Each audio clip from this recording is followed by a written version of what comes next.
Hello, this is Caleb Baletta, and this is my presentation for quiz 6, question number 2. For this quiz, we're asked to use question number 1 as a helper function to roll a dice 4 times and use only one of the 4 groups to repeat it 100 times. Then the number of times the number of 4 dice rolls is greater than 20, and the number of times the sum of the 4 dice is less than or equal to 15. Then print out each count using a level print.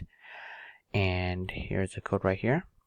So first we set the greater than function to 0, then the less or equal to 0. Then we use a for loop statement to roll it 100 times as set right here. Then we use question number 1 as helper function right here. Then we set the sum accumulator, and we use the if and else if condition as the sum accumulator is greater than 20. The greater than will increase by 1. As the else if the sum accumulator is less than or equal to 15, the less or equal to will be greater than 1.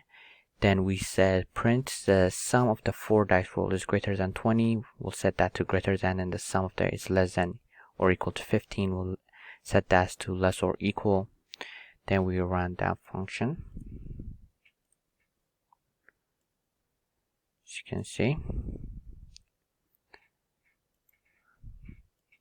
So when you write your code, make sure that for each of the 100 to 4 rolls, you make the 4 rolls only once. And why is this important? It's important because if you don't make 4 rolls only once for each of the 104 rolls and make it greater than 4 times, the resulting output would vary compared to the actual outcome, hence affecting the counter.